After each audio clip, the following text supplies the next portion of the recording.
Optometry is full of opportunities. On today's podcast, we're going to talk about how you navigate private practice, corporate optometry, industry, becoming a new mother, a new father.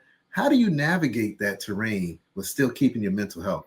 On today's podcast, we have an expert that has experienced some things that will really change the game on how you view optometry.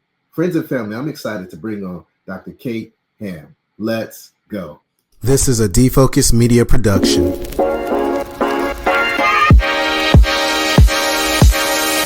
What's up, everyone? It's your favorite optometrist, Dr. Daryl Glover. And I'm Dr. Jennifer Lyerly, resident optometry nerd. And welcome to Defocus Media, optometry's #1 podcast, where we discuss the hottest topics, latest technology, eyewear, practice management, and more. So sit back, relax, and defocus.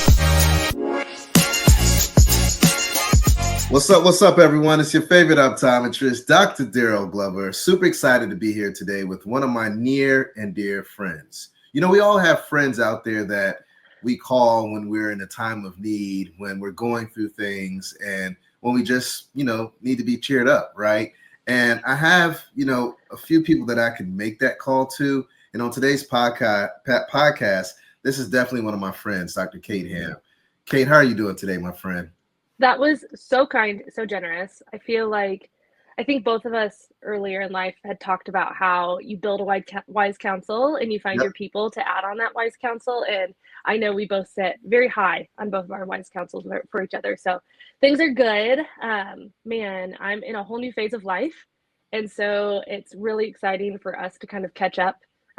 It's been a second because I recently had a baby and just a lot of change, which is good things, but sometimes it just means that the days go by quicker than I ever expected.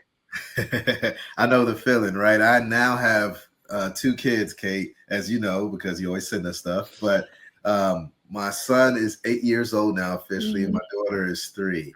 And my daughter's personality is huge. I wonder where she gets it from, right? But every day is a hustle in my household, and every day is a struggle in my household because, as you know, when you do a lot for your profession and you have a family at home, sometimes it's kind of tough navigating both of those terrains. And that's why I'm excited to have this conversation with you today, because I have a lot of colleagues that always come up to me and ask me about how do you navigate being in private practice, being a part of a large organization like my doctor. How do you navigate, running Defocus Media, being a part of Black Eye Care Perspective, having a wife, having 2 kids. And I think there was no other person better than you to really have this conversation and dialogue with. So I'm super excited to have this conversation with you today. But before we get too far into this journey and this conversation, I'd love for you maybe just to share how did you get into optometry and kind of walk us through that path, if you don't mind, my friend, because it's good to have that foundation. Definitely. And my journey was very different than a lot of our colleagues, I think. I felt like I knew exactly what I wanted to do since I was young, and I was going to be an elementary school teacher, and I was going to teach math and special education. I was like, this is exactly what I'm going to do. And so in high school, I went and I shadowed and I worked with teachers and I did so much in the education space. And I went to college and immediately dove in and was taking my education courses. But the slight, strange, different path that I took is I really loved physics. This is not typical for most optometrists to say that's their #1 path. That's why they went into optometry. But I was actually taking an optics course. I got a physics minor in college and was taking an optics course. And I fell in love with the eye and optics. Usually that is not why people go into optometry. They're like, that was the class that I went through and I was like, yes, I'll get through it, but then I'll go on to the fun stuff. I'll focus on disease or I'll focus on other areas of binocular vision and all this stuff. And I fell in love with optometry through physics. So I call it my frying pan moment. It felt like I got hit over the head with frying pan and said, this is what I have to do with my life. I called my mom. I was dating my now husband at the time and called both of them and said, this is what I'm going to do. And both said, we know better than to stop you, but we want to move forward cautiously because we don't want you just to go on this wild hair for just a semester and then you're behind or everything. Because I was about to start student teaching. And I changed my major and I never looked back. I have family members that are optometrists that are extended family and or worked in the eye care industry. But I never thought that could be me. I look back and no one told me that maybe you could be a doctor. Maybe you could go on and do an advanced degree. One, because I think they were afraid because I'm a little stubborn, and thought I knew what I wanted to do. But two, I think there was a space that, as a young woman that enjoyed and dabbled in a lot of things, no one thought to kind of speak into that area. So quickly changed my major, got very involved within the science space. Was super fortunate to be able to assist a professor in writing a textbook in the eye care section. I was super fortunate to be able to dive into some physics. I specialized in astrophysics, which again doesn't make sense in the optometry space, but I loved it. Mind blown. And so yeah, so I specialized in there for a bit and really got to dive into the science side that I loved. I went and I interviewed at UMSL, and that was the first school I interviewed at. I fell in love quickly. As you can tell, if I decide to do something, I'm kind of moving in that direction. Mhm. And UMSL just felt like home for me right away. I had great experience with great people.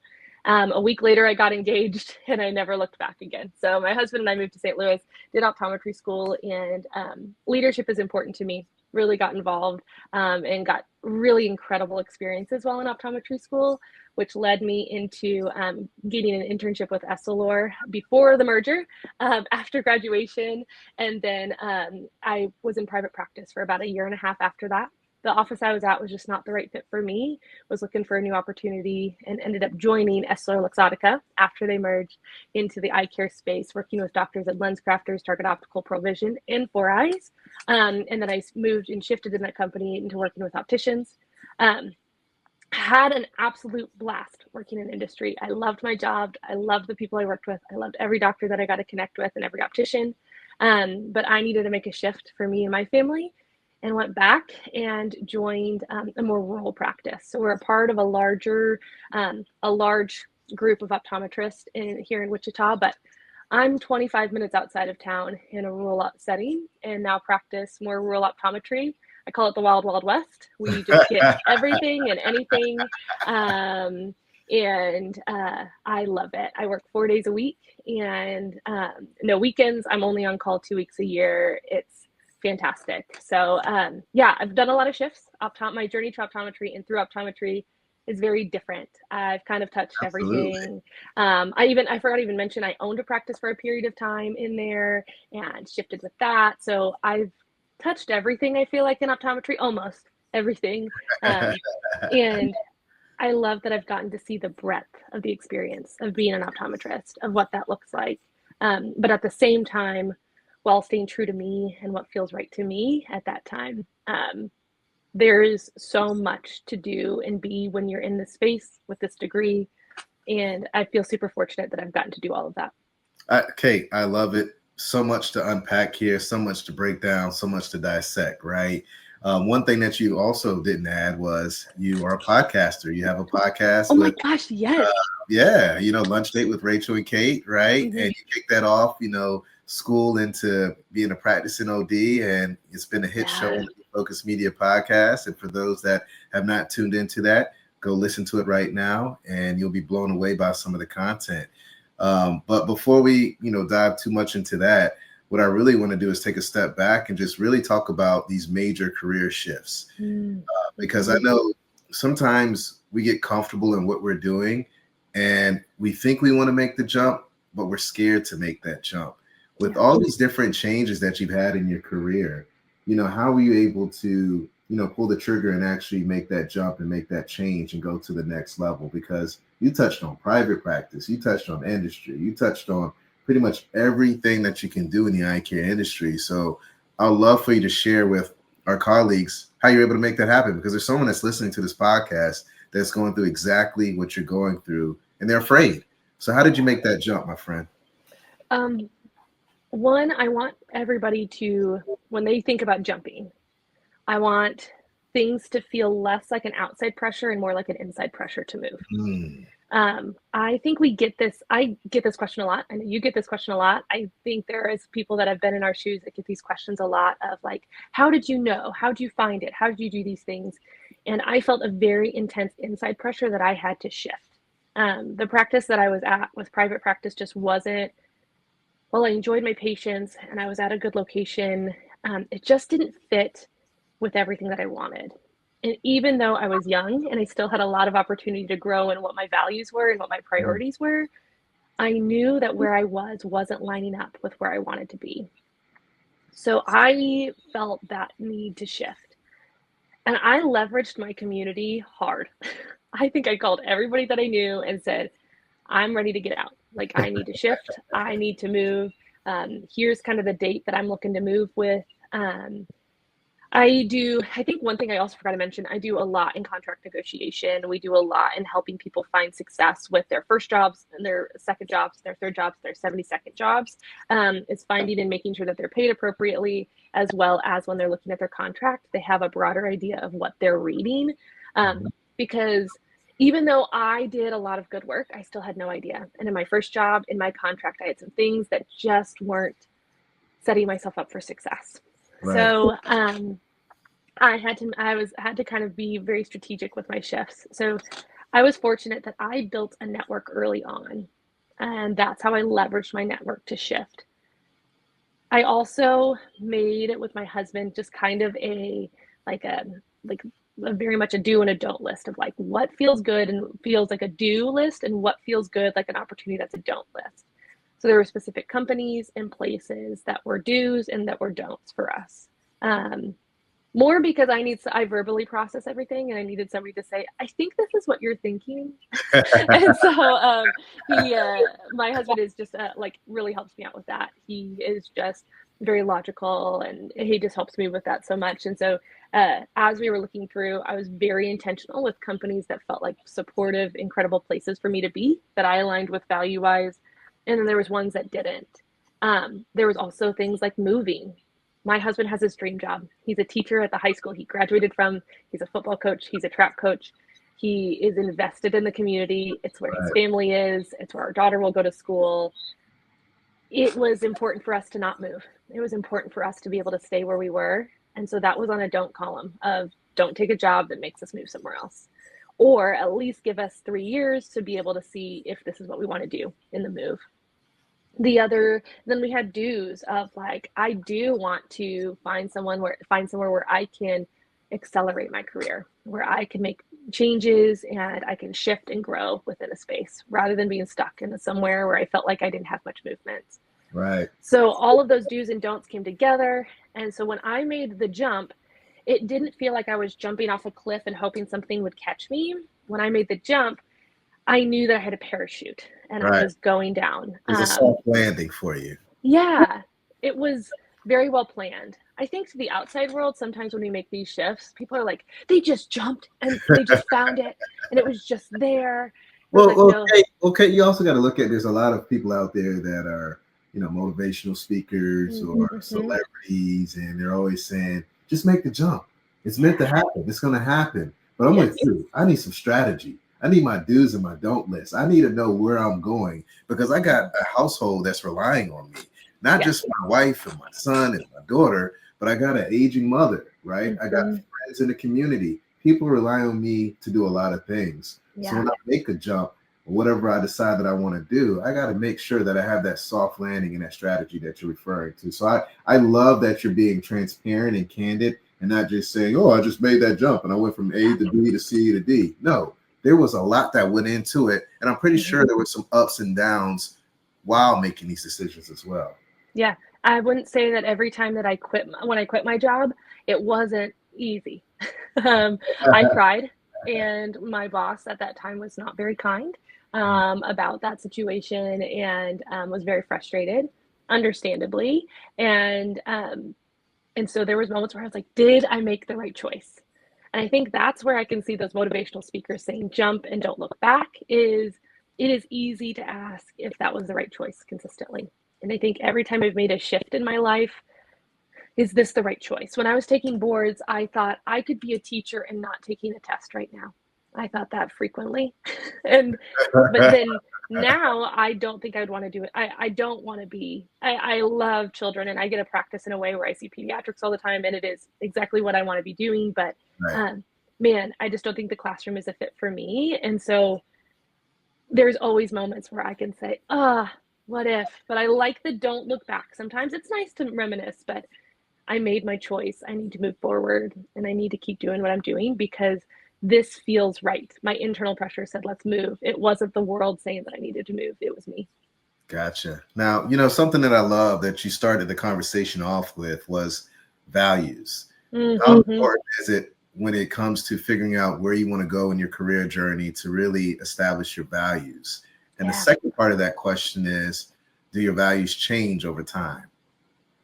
I think there's so much when we look at values, there's so many ways to kind of decipher what your values are.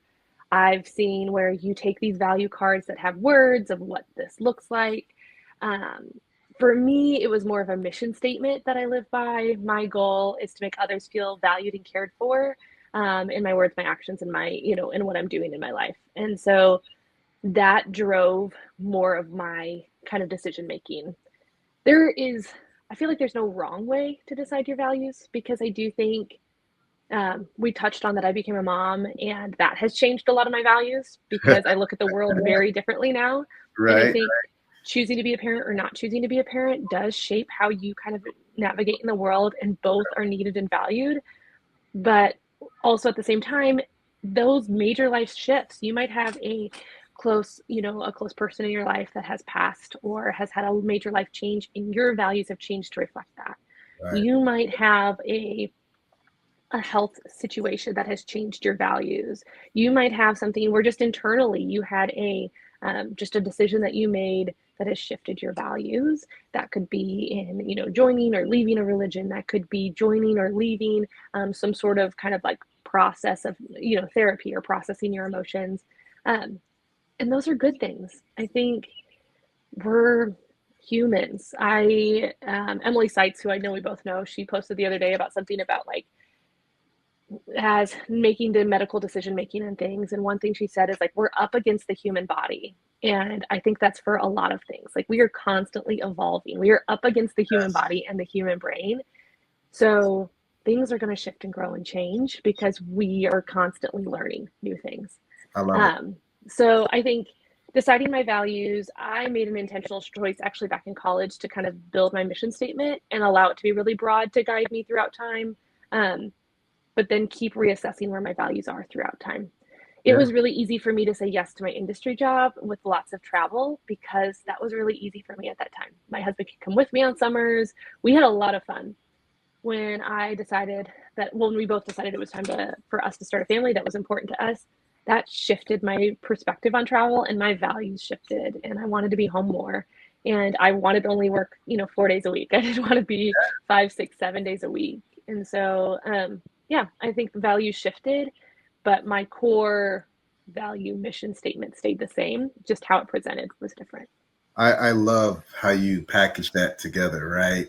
And I just love this whole concept of how you were able to navigate through this career shift journey that you've had. I mean, from values to building that strong network to having that village around you, Mm-hmm. to the do's and don't lists. I think that's all game changing. And I think it's great that you, again, were very transparent that it wasn't an easy ride. It was kind of a roller coaster, but it was a not extreme roller coaster simply because you had some strategy behind everything. Now, what I want to do is I want to kind of pivot the conversation. I want to continue what we're talking about, but I want to transition into motherhood, and I also want to transition into fatherhood because I feel like when you have something new take place in life, it kind of creates a new identity for you as a person. And as Yeah. optometrists, we give our life to other people. But when you have a young one that comes into your life, things kind of shift a little bit. So let's kind of, go into this part of the conversation because I know there is a young mother, young father, seasoned father out there that's trying to figure out, what's the best way for me to continue doing what I love, seeing patients, but also be able to take on this new identity and this new role as a parent. Yeah. I think this was one of the largest shifts in life that I had, for a couple of reasons. One, it's a large physical change. Like, there's all of a sudden a new human with new needs and lots of things. It's a very large physical shift in who you are and your shape of life. Um, but also mentally. you just have a large shift in just who you are. Because again, you have a new human, everything is different. And like we talked earlier, those values shifted for me a lot. And this was long awaited. We dealt with infertility and had just to do a lot to get our daughter here. And so this was a very intentional, we keep saying to ourselves, this was an intentional choice. Like, we know what we were doing. Again, lots of strategy behind it, like making sure that this is what we wanted. And and even some days it shocks us, the things that we learn and grow. And we're like, we thought about this and we're still just learning and growing on this. So I think it's a big change, whether it's surprised, unexpected, you've been doing this for a long time or a short time. There's just things that come up. And I think the journey into shifting into motherhood was a struggle for me because all my life I could pass tests really well. I could learn something and I could achieve it. I could check mark that box. I could create what I wanted out of life Right. and had a very clear goal and can very clearly or not clearly make it. And that is not the same with being a mom. My daughter is the coolest, most fun person I've ever met in my life. I just think she is magical, and as I should, as a parent. And I was like, I'm 100% biased when somebody says she's cool because I 100% agree. But just because she is awesome and all of these things doesn't mean that every day is an achievable goal of you slept your 12 hours, you napped at the perfect time, you had exactly how much to eat. This Right. is exactly the way that the journey was expected to go, and this is how it went. I was sharing Daryl that she's just started waking up at 4:30. That way, before we started, I was like, I'm so sorry. We are 4:30 a.m. people now. And she's not always this way, and then she is, and she's a human too. Again, we're up against the human body, we're up against just a human. And so it was a very large shift to go from this mindset, even as a healthcare provider, of I'm going to find the disease, I'm going to treat the disease, I'm going to improve a person's life, to we have to go through each day trying to make things just 1% better and just make you healthy and happy and strong. Yeah. And I think as an eye care provider and as a doctor and as like a scientist and a person that puts a lot of thought into life, that was a huge shift for Yeah. me. And Yeah. it wasn't always easy. I know we talked a lot about mental health and postpartum depression and anxieties and things that come on as a parent are so real. And even though you try to keep them separate, they come and go into work. But I just have had a lot of really cool, I've had a lot of really cool women that are optometrists really speak to me about, like, you know what, it's going to be okay. Like, if you have to cancel a day of patients, they will be fine. There's lots of other people around. They, just because they didn't get their refraction on that day doesn't mean that they're not going to be able to, like, there is so much more to you. And to be a good healthcare provider, you have to be the provider. You have to think about all of the other sides of you to be able to show up well. Um, and one person said, you just have to be confident with where you are, whether that's at home or at work or anywhere in between. You to be confident with where you are, because you're always going to feel like it's not necessarily the right choice, maybe, or you're in the wrong spot. But you have to be confident in that choice. And that's been just really helpful to know that when my daughter wakes up coughing and I'm like, is this a daycare day? And I was like, man, I just think it's going to be rough, and we're going to have a rough week if we keep pushing in Yeah. this direction. I'm going to stay home. We're going to see if we can just kind of like help her feel more rested and just spend time with me. And that's where I need to be. And I'm confident in that choice. And Yeah. there's days where I was like, nope, you are just fake coughing today, because we're right there in our developmental journey of fake coughing. Like, we're just faking this.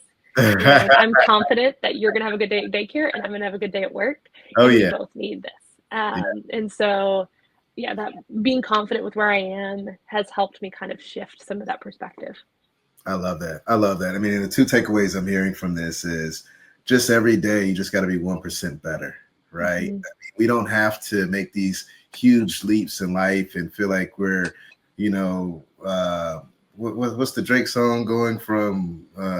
I can't even think of it, but 0 to 100 very fast. Whatever Uh-huh. it is, right? It's been so long since I listened to Drake. I I mean, know. I was like, we're really into the happy song right, reference, right. I so I mean, get it. Mm-hmm. I like Drake. I Mm-hmm. like Kendrick. So we're not going to talk about the Drake Kendrick beef here. But anyways, you know where I'm going with this. But that 1% better every day, I think, Yeah. is a fantastic way to navigate this terrain, right? The other thing I love that you just said was the confidence, right? You got to be confident. You got to feel good about your decisions, right? And at the end of the day, tomorrow's not promised. So what are you going to do today that's going to make you feel great and also make the people around you feel great? That's your immediate circle, your partner, your children, those things as well. What I'd like to, dive a little deeper into this conversation is really also just balancing life as a eye care professional. I'll give some examples of some things that I do, Kate. And for those that are listening to this podcast, if you want more tips on, how to navigate pregnancy while being an optometrist, or, tips in regards to that realm, Dr. Kate Hamm and Dr. Danielle Richardson did a fantastic podcast. They partnered with Johnson & Johnson MedTech. So feel free to hit that podcast up. You can hit it up on defocusmediagroup.com or go to our YouTube page and you'll be able to find that. It's a fantastic podcast and they dropped a lot of gems and got into the weeds of that conversation. But what I wanted to get at was, for me, I love my children, love my wife. I love to take them out, wine and dine them, give them the world. But I do a lot of things. So to your point earlier, do's and don'ts. One of the things that I do every single day, my goal is to take my kids to school every single morning. They love for me to take them to school. They love for me to fix them breakfast. And that's something that I do every single day. That is at me time. Even if I have to travel, Kate, one thing that I will do is take a later flight. That way I can take them to school. Or if that's not achievable, what I'll do is catch a flight back before they get out of school. That way I can pick them up. And some days it's tough. I go up, I come back the same day, but I want to make sure that I'm touching them at some point in time, whether it's a pickup from school or taking them to school as well. So those are some things that I navigate in regards to balancing fatherhood and, working with the kids and things of that nature. The other thing I love to do also is taking my wife with me on different events, different conferences. Yeah. If we're going to a major city like New York, I know we used to have Vision Expo out there. My wife loves New York. I'm not a big fan of it, but she loves it. So while I'm out there making the magic happen, she may be floating through the city, doing her thing, eating, shopping, whatever it may be. And then at the end of the night, we come together and do something very special. So I try to make it so that I'm always present, and I'm always present in the moments that my kids or my wife loves. So I'm curious, when it comes to balancing, what are some things that you do that you have found out makes life a little easier for you as well with the family? We're so similar, I think, on how we navigate life. So, gosh, I was like, my husband loves traveling with me, especially in the summer because he's a teacher. So he had time. Yeah. He's a history teacher. So there were several times I had to be in DC and I wouldn't see him because he would be out just every museum doing all of every history piece, or we'd be somewhere and he's a museum guy. And so always trying to find the cool new museum and things to do. So that was very fun. What I currently work with a doctor that is very similar, that she's like, I drop my kids off and I pick them up from school. My day is different. She goes back to work 5 days a week because her schedule is a little bit shortened. She's like, this is just what feels right to me. For me, I work 4 days a week. I think all of us are in a space where in the group of Vogies on finance, I am in a lot of the finance space of helping people make sure that they're financially set up for success and just thinking about contracts and things. And there can be a hustle mindset sometimes of, I have to work my 7 days to pay off my loans in 5 years and get this done. And I was in that tract for a long time. Right now, for me to feel happy and successful, it's 4 days at home. Well, 4 days at work, 3 days at home. My day off, I spend the morning like deep cleaning my house. I actually love this. I love to clean my house. My family, fun fact, my family growing up owned a commercial cleaning business and we cleaned everything. That's how my family made our living for a long time. And that's how I got to take dance classes. We cleaned our dance studio and they gave me dance classes for free. So we did a lot of that bartering with our just our cleaning business. So I enjoy it. I put in a book and I just clean for 3 hours. And then I pick up my dance. You got some rhythm. You can make the magic happen. I did. My parents put me in dance to try to help me be more graceful, and I still fall down the same amount, but sometimes I can move a little bit. Yeah. Well, So I think I've shared this on the show before, but I may be the only black man in the world that has no rhythm, that can't dance.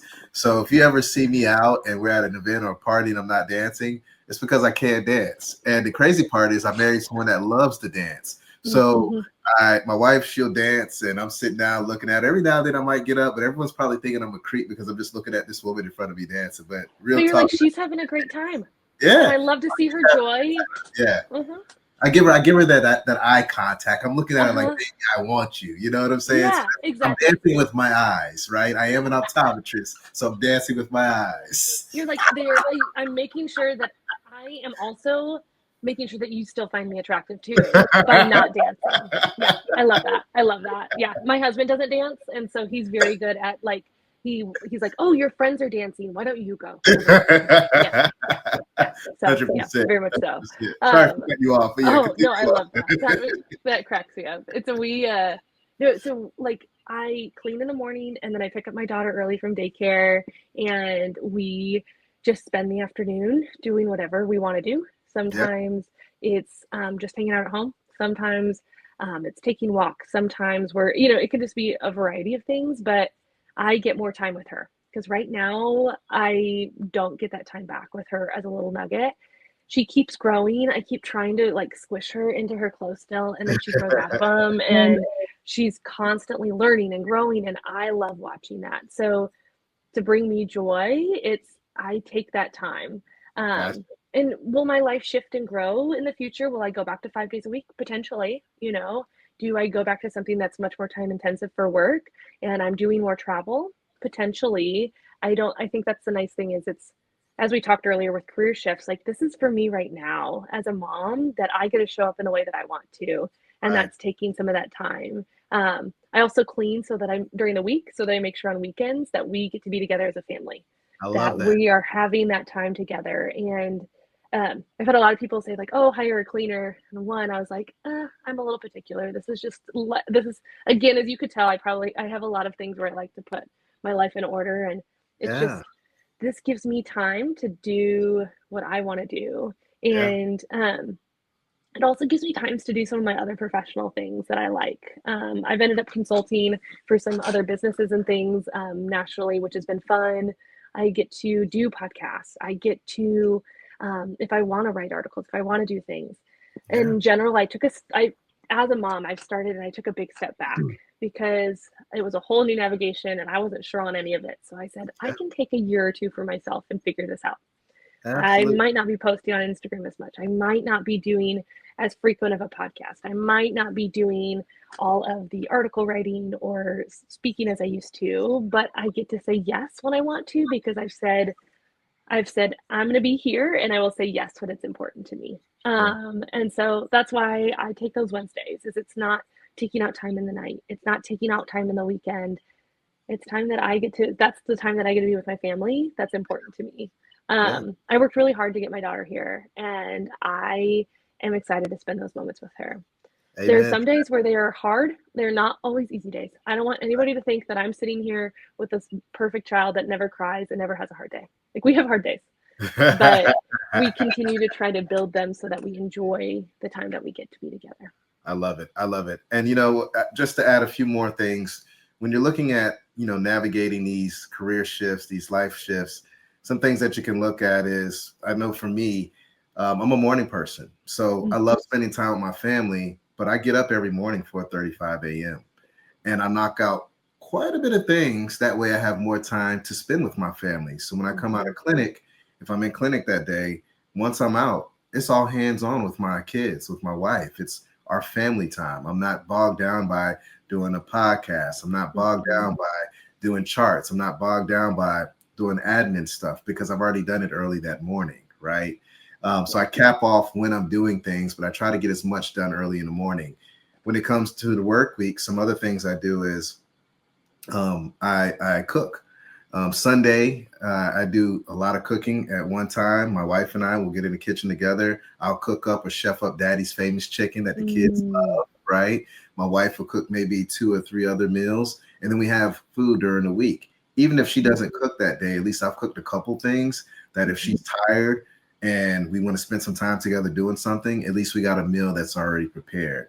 The Yes. other thing that we do is, you know, we try to buy time back, and we do that by having a cleaner come in, you know, at least every 2 weeks or so to do a hard clean, in addition to the things that we may do individually in the house as well. So it's like, how can you position yourself to be able to do what you need to do, whether it's spending time with loved ones, whether it's taking care of loved ones, whether Mhm. maybe it's another hustle and you need to be able to put time towards that. You just got to think outside of the box. And then lastly, when it comes to patient care, when I'm in the office, there are 2 days that I will go in where my hours start off at 10, right? So that gives me more time in the morning to be able to take the kids to school, to be able to Mhm. talk to my wife, to be able to work out, to be able to read the Bible, to be able to work on my business, to be able to work in my profession. So it's really like, how do you leverage what's in front of you to make that balance work? So just wanted to add those little nuggets out there for people wondering, how am I able to make things done, get done? You've heard my perspective, you heard Kate's perspective, so hopefully you can take those and listen to some other podcasts we did, and that'll change the game. Yeah. Kate, I want to navigate to mental health. I mean, these are a lot of things that we touched on. We touched on a lot of things today, but again, it could be a roller coaster at times. How are you Yeah. able to keep your mental health through all of these things? Because this is a big topic in today's society. And I think as eye care professionals, there's a lot on our back. As Yeah. parents, there's a lot on our back. I mean, Mhm. even as a child, I mean, I'm in that sandwich generation where I got to take care of my mother, take care of Mhm. my kids, and still keep my wife happy, but still take care of my Mhm. profession. So, kind of talk to me about this whole mental health aspect, if you don't mind, my friend. Yeah. I think I've seen so much, I think, of people talking about this. Um, I see people, there was recently a study done by a friend of mine, Caleb, that was the largest study on burnout in optometry. Yeah, And it's fantastic. It is beautiful work. And if you have a chance, check it out. Um, because I think as healthcare providers, we feel like it is our job to help fix and to help make things better. And if somebody does, and we have always been go getters in life because we've had to work hard to get where we absolutely. are. I mean, even those where it might feel like they're like, oh, it seems like it came so easy for them. They still had to do the work to get there. We all had to take the same test. We all had to get the same degree. We all have to maintain our licenses. Like, this isn't something where there's no work involved to keep where we are. And we can feel like a lot of it is based on us. Um, I've really realized how much a village is needed in life. It's so easy to stay isolated. And I think in mental health, sometimes with our brains, whether it's anxiety or depression or other mental health situations where we find ourselves, it's easy to say, I'm the only one going through this. I'm Yeah, the only one. I don't want to talk about it. And I think sometimes people are scared and nervous. Our world hasn't always came with a positive message and hasn't always welcomed people. And it's more positive than I feel like it once was. But um, just sharing with your friends and family and with your colleagues. Gosh, I go to therapy weekly. My therapist is like my lifeline. And so we've worked through different medications at different times and what different processes to look like. And, what does cutting back look like for me? What does moving forward look like for me? How helping me navigate my values so that I can show up to the best of my abilities. My postpartum depression was pretty severe, and having people in my corner that could say, "We've been there, we can do this," has helped. I also realized that I am one person, and I can only do so much. And for me to be successful, I had to make sure I was getting enough sleep. Just make yeah, sure I was getting enough food, I was getting enough water, like some basic life necessities that it's easy to go by the wayside. And I learned that for me to be a good mom, it is to go to work. That is the best way for me to be a good mom is to go out and do things. But also to be a good optometrist, I've got to be a good mom. So that means leaving work at work. When I am done, I'm I love done. that. And so I need both. I used to think, oh my gosh, if I take off an hour early, my husband's a track coach. Track meets are very long. Um, and somebody has to pick up our daughter from daycare. And um, my mother-in-law and father-in-law live really close. And so they were like, well, we can just get her on track meet days. And just like how you said, um, it's important. It was important to me to pick her up, to be there on those days. And I was so nervous because I would have to block patients to not come in early. it's the 3 o'clock to 4 o'clock slot. That's when everybody wants to get in because it's Everybody after wants to come in. school. Yeah. Yeah. And oh my gosh, this is going to impact my practice. It might, it could, it has probably a little bit, but I'm happier because Yeah. I take off that hour early. Yeah. And so I'm a better doctor during the day because I have that built in rather than trying to rush and feel like things aren't coming together. Right. Um, so I think it was hard, especially as a new grad, to feel like I could take time for me. Like, oh, I'm going to take 3 days. I'm just going to take a Monday off or Friday off because I feel like that would build me some success. Or being sick. Oh my goodness. I felt like in the beginning, I could not go to work unless I was just absolutely horrifically sick. Yeah. Now I know better. I think COVID taught us a lot of that of like, it is not worth it for me to go to work to get myself more sick Reality or other check. people sick. Reality Yeah. check. Yeah. Yeah. So I think that played into mental health was my mental health and my betterment of the world around me was, man, for me to be a good optometrist, I have to take care of me. I have to show up in those ways. I have to, that's also why I like my 4 days. I have my therapy. I have physical therapy that I go to right now for my back. I've got other things and appointments where I get to take time for me. And that makes me a better person and a better doctor. Because if I'm not sleeping, I'm not eating, I'm not taking care of myself, I'm feeling like the world is overwhelming, I can't show up and be able to decipher when a patient is having issues to be able to get to the root of it because my brain can't process all of that. So, good medication, good time with my talk therapist, good time with me and my self care that isn't just like manicures and pedicures. It's taking the time to do the things that I love. Be It's all day. good. That's how I relax. That's how I Yeah. unwind. That's how I get I just got a manicure pedicure done yesterday, right? My wife knows that, Mm, it's like every other Sunday or Saturday I leave. I go get a manicure, get a pedicure. I go mm, grab a nice Caesar salad and I grab a nice red yes. wine and I'm doing all this by Mm, myself. And this is my mm-hmm. time to just, step away and just relax. And my family knows that. My kids know that. My mother knows that. My colleagues know that. So it's like my me time to be able to release and just be able to woosah and do my own thing. Yes. Kate, this has been fantastic. I really appreciate you being candid, extremely transparent, and really helping, you know, not just me understand navigating shifts in life, but our colleagues out there that are listening as well. I really appreciate you taking the time to have a conversation about mental health, having a conversation about parenthood. These are things that all of our colleagues are experiencing at some point in their life. And I think you help give them a blueprint or at least a foundation to build upon because we're all going to have our own different journeys and it's going to look different. But at least now you have something that you can digest and hopefully you'll be able to create that do's and don'ts list and have that strategy to have a softer landing more than anything. Now, one thing I always like to ask my colleagues when they join the show is, when it's your time to retire, when it's your time to retire that phoropter, what do you want to be known for, Kate? Mm. Um, I want to be someone that showed up. I want to be Mm, somebody that showed up for the profession, for others, for yes. women, for growth, for humans, for my patients. I just want to have showed up. And I know I fail at that frequently. And I know that it's not a perfect journey, but I Mm, want to see overarchingly throughout my career, okay, who was there? Who showed up for this event? Who showed up to make a difference? Who showed up when the times were hard? Um, and I want to be a name that comes to the top of people's minds that, yeah, Kate showed up for me in that moment. Kate did this. Kate showed me that I can do this. Kate showed up for me. And so um, I think when I retire, then I will like maybe slink away to a private island. Hopefully, I will make $1 million.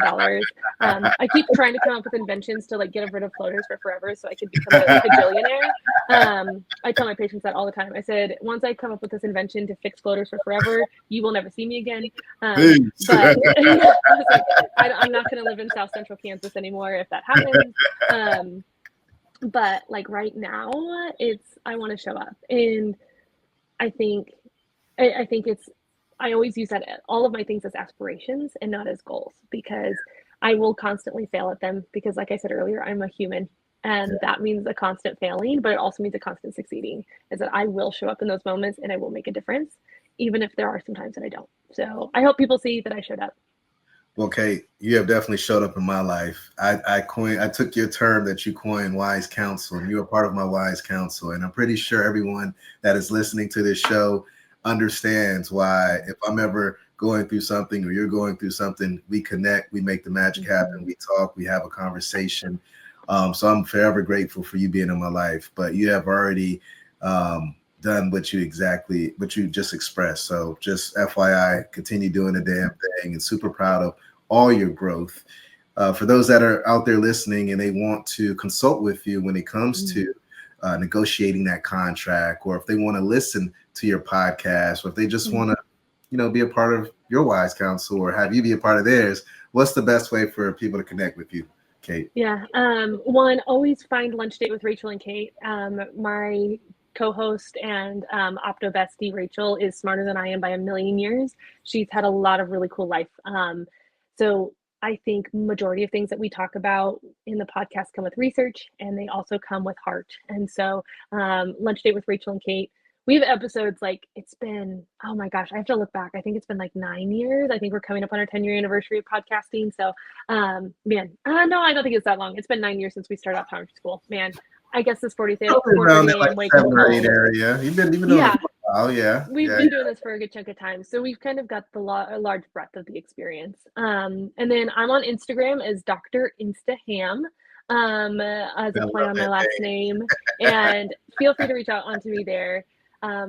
Coming up with creative posts right now is not necessarily my game, but scrolling reels and responding to messages is definitely where I'm at in life. So feel free to reach out there. And is there a way to help, then I can do that too. And then I can reach out and give you information.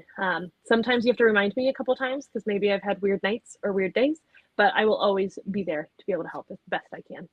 Awesome. Thank you so much, Kate. This has been fantastic. And for all my colleagues out there, make sure you subscribe to Defocus Media, whether it's our YouTube or any of those platforms where they host podcasts we're on. But again, Kate, thank you so much. It's been fantastic.